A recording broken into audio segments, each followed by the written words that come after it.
اور ہم آگے بھی جائیں گے. تو فیٹف کا پیمانہ لبریز کیوں ہو رہا ہے؟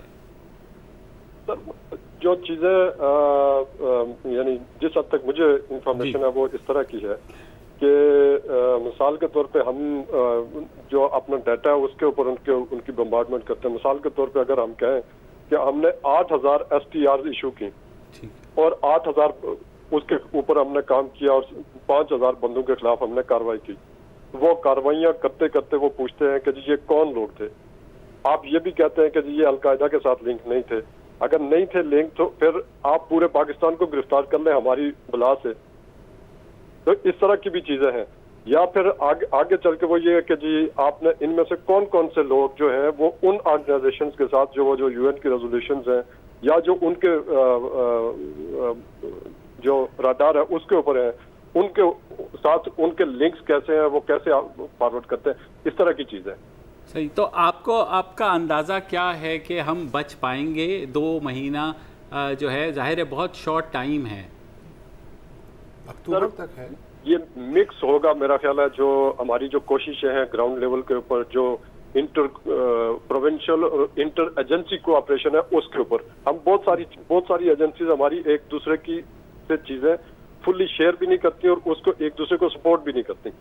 اور اسی طرح جو پروونشل اور فیڈرل اور ایک صوبے کا دوسرے صوبے کے ساتھ اور دوسرے صوبے کا ان کے ڈسٹرکٹس کے ساتھ اس طرح کی کافی سارے جو رنگز بنتے ہیں وہ میرا خیال ہے ہمیں بنانے پڑیں گے تاکہ ایک ہی سسٹم کے اوپر سب کا ڈیٹا بھی ہو اور وہ ساری انفارمیشن بھی ہو اور وہ کیا سٹیپس لے رہے ہیں ایک نے دوسرے کے خلاف کیا سٹیپ لیا ان کی انفارمیشن سے دوسری ایجنسی یا آرگنائزیشن ہے وہ کیا بینیفٹس لیتی ہے. یہ جو 4 مہینے بچے اس میں کیا پاسبل ہوگا یہ جو آپ بتا رہے ہیں؟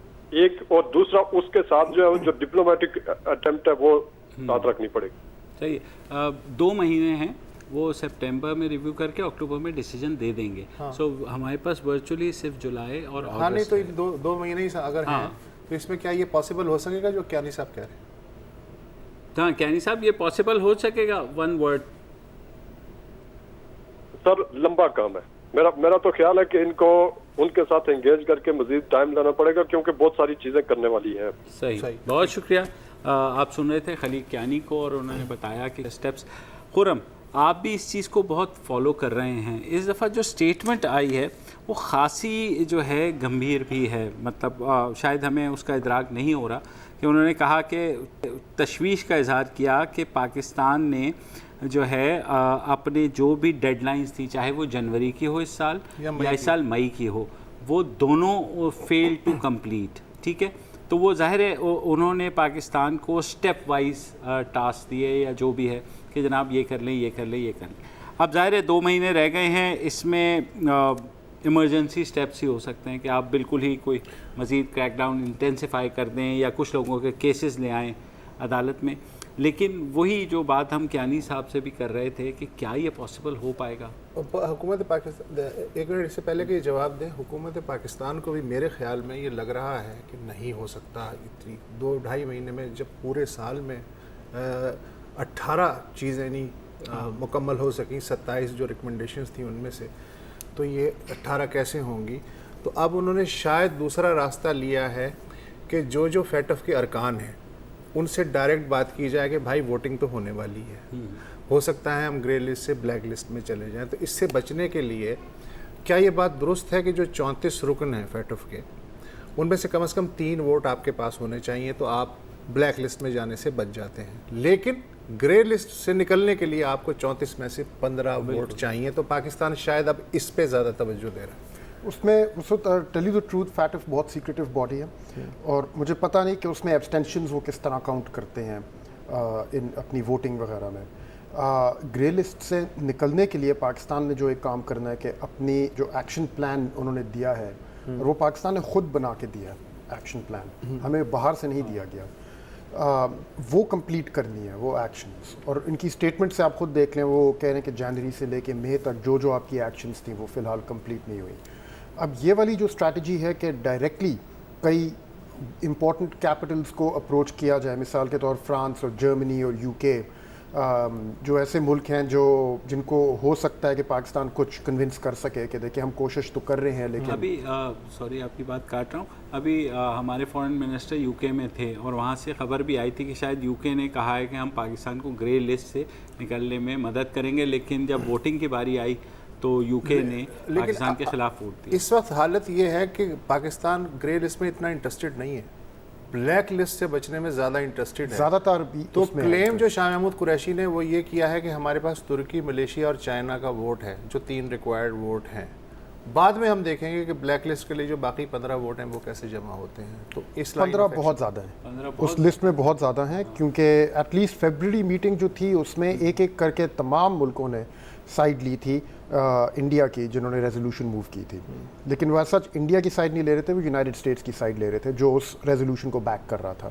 اس دفعہ ایٹ لیسٹ جو میری انفارمیشن ہے، جن لوگوں سے بات کی ہے جو اس پروسیس کا حصہ ہیں، وہ کہہ رہے ہیں کہ بری سچویشن نہیں تھی، کئی ایسے ملک تھے جنہوں نے پاکستان کی سپورٹ کی ہے جنہوں نے فیبرری میں ہماری سپورٹ نہیں کی تھی، اور اس کی وجہ یہی ہے کہ اس دفعہ انہوں نے ڈائریکٹ ریپرزنٹیشنز بھیجی ہیں امپورٹنٹ کیپٹلز میں، ٹرکی میں بھیجی ہیں انہوں نے، کافی اور ملکوں میں بھیجی ہیں ڈائریکٹ میٹنگ سے پہلے، اور فورن آفس کے ذریعے ان سے کانٹیکٹ کیا گیا ہے۔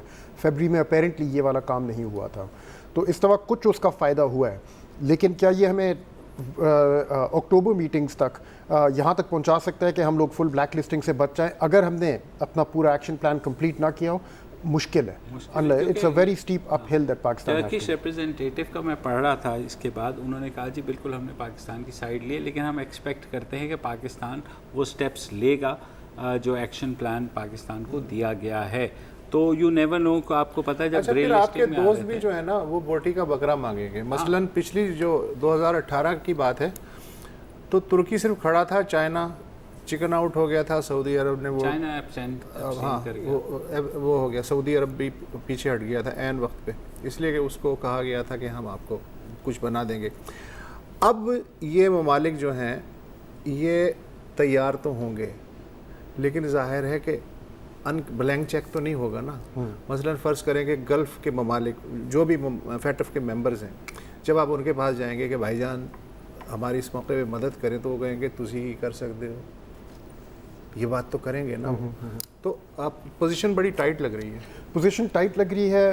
اگین میری انفارمیشن کے مطابق چائنا سے بھی جو پاکستان کو میسج آیا ہے وہ یہی ہے کہ آپ اپنے امریکہ کے ساتھ جو بھی سلسلے ہیں وہ پلیز درست کریں، کیونکہ چائنا کی بھی جو ٹریڈ وار چل رہی ہے امریکہ کے ساتھ، وہ نہیں چاہتے کہ اس کو مزید اور ایسکیلیٹ کیا جائے، وہ خود اس میں بہت بزی ہیں اس کو امریکہ کو سنبھالنے میں، اور وہ اپریشیٹ نہیں کر رہے اس چیز کو کہ ایک چھوٹا سا ملک پاکستان جیسا آ کے ان سے کہہ رہا ہے کہ ہمارا امریکہ کے ساتھ ایک یہ مسئلہ ہو گیا، اس کو ہمارے لیے درست کر کے دو۔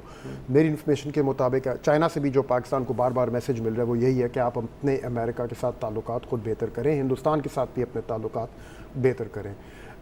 کتنے آسان کنڈیشنز ہیں یہ چائنا کی طرف سے۔ مطلب ہے کہ تعلقات بہتر کرنا جو ہے وہ ڈائریکٹلی لنکڈ ہے کہ آپ بے شک سٹیپس لے بھی لے لے کر اگر تعلقات بہتر نہیں ہوتے تو کچھ نہیں ہوگا۔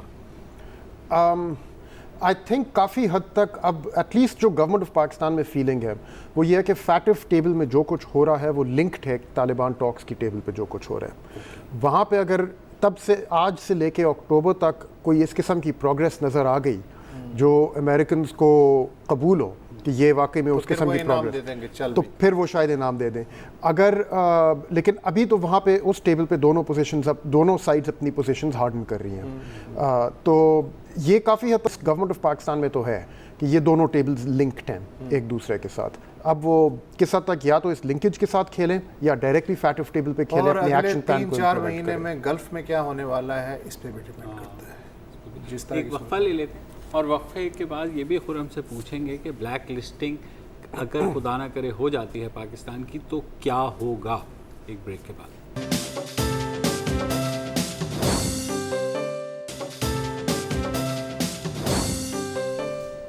Welcome back. ہم بات کر رہے ہیں دہشت گردوں کی مالی معاونت روکنے کے بین الاقوامی ادارے فائنینشیل ایکشن ٹاسک فورس کی پاکستان کو انتباہ کی، جس میں یہ کہا گیا ہے کہ پاکستان کو اگلے 2 ماہ میں ایسے اقدامات لینے ہیں جس سے دہشت گردوں کی مالی معاونت رکے، ورنہ